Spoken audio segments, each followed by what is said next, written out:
Halo teman-teman, kita jumpa lagi nih. Untuk soal yang selanjutnya adalah soal berjenis segitiga.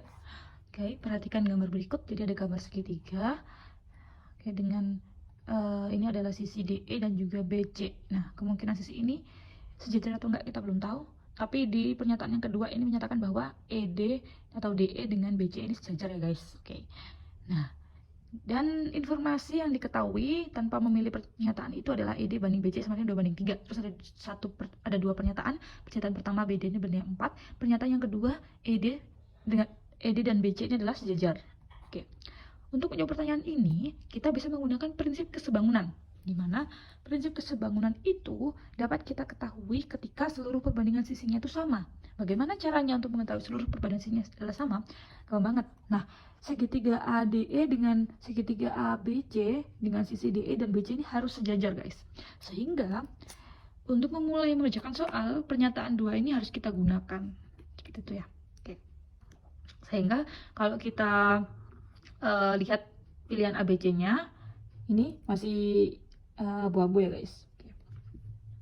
Tetapi setelah tahu informasi ini, kita bisa memasukkan yang diketahui. ED mana nih? ED itu 2, ED banding BC. Oke, kita masukkan ya betul ya. ED banding BC itu sama dengan 2 banding 3.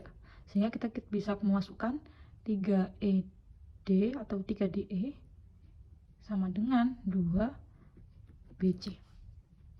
Atau ED sama dengan 2/3 dari BC. Nah, ini kita udah ketemu hasil perbandingannya. Akan tetapi ketika kita memasukkan jawabannya di prinsip kesebangunan, kita perlu satu sisi lagi kita perlu satu informasi lagi untuk dimasukkan ke aturannya, sehingga pernyataan yang kedua ini juga perlu digunakan gitu kan. Otomatis sebenarnya yang kita perlukan itu 2 pernyataan. Kalau salah satunya aja kurang, kalau salah duanya aja juga nggak cukup. Sehingga dari sini kita udah tahu jawabannya adalah D.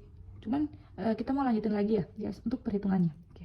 Di sini aku mau mendemonstrasikan aja untuk perhitungan prinsip kesebangunannya. Prinsip kesebangunan. Nah, kita bandingkan sisi-sisi yang sebangun. Misalnya dari sini kan yang diketahui adalah BD. BD ini adalah 4 di sini ya.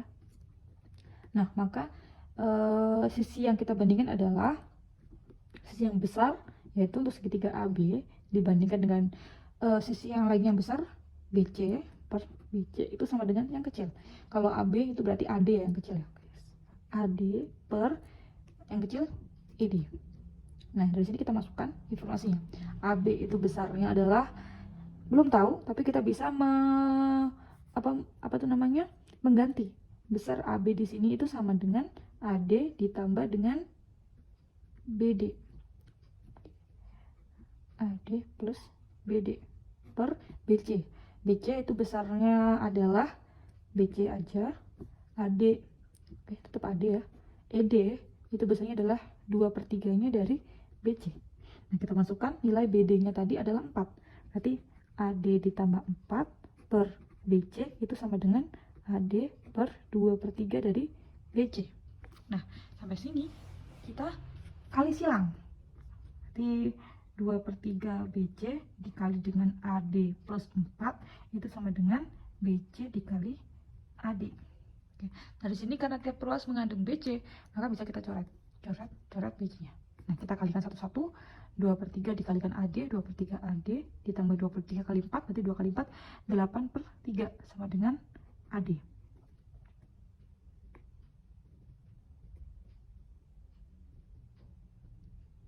Nah, dari sini yang mengandung AD sama-sama kita pindah ruas. Kita pindah ruas ke sebelah kanan semua ya guys. Berarti 8/3 sama dengan AD dikurangi dengan 2/3 AD. Seperti yang kita tahu, 1 itu sama dengan 3/3. Berarti 3/3 dikurangi 2/3, 1/3 AD sama dengan 8/3. Nah, kalau udah seperti ini, karena sama-sama mengandung per 3, berarti kita kalikan dengan 3 semua ruasnya.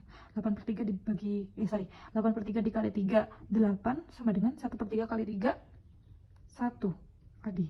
Atau AD sama dengan 8 cm.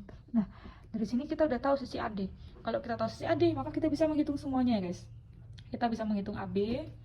Maka nilai AB tinggal kita tambahkan aja. AD ditambah BD sama dengan AD-nya 8 ditambah BD-nya 4 sama dengan 12 cm.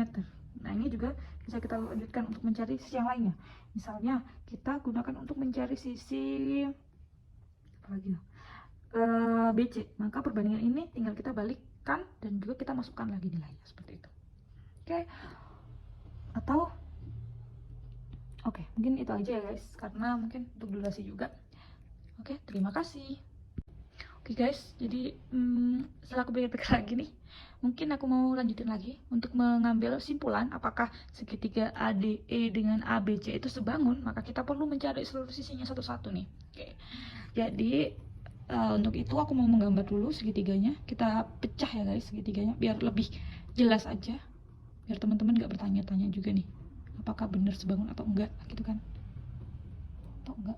Oke, ini untuk segitiga ADE dan ini untuk segitiga ABC. A, B, C. Nah, sisi yang sudah kita dapatkan adalah sisi apa tadi? AD. AD itu besarnya adalah 8. Kemudian AB itu besarnya adalah 12. Kemudian DE dan BC ya. DE dengan BC. Oke. DE dan BC. Apakah tadi ada ketemu belum ya?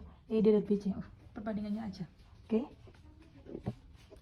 Karena ada perbandingannya aja, maka kita bisa mencari sisi kesebangunan yang lainnya, guys. Oke. Nanti sama dengan AB per BC sama dengan AD per ED. Dimana AB tadi udah ketemu, besarnya adalah 12 per BC-nya adalah BC itu kita tetapkan BC sama dengan AD.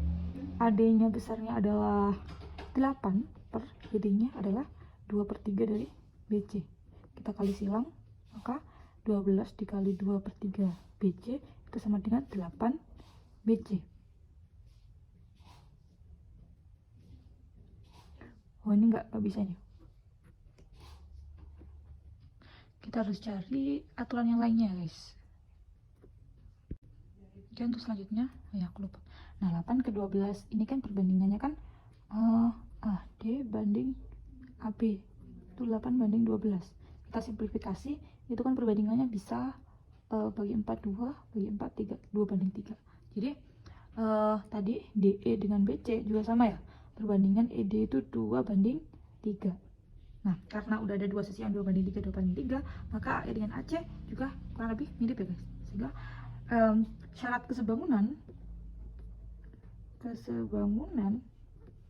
itu ketika seluruh sisi pada segitiga satunya yang pertama memiliki perbandingan yang sama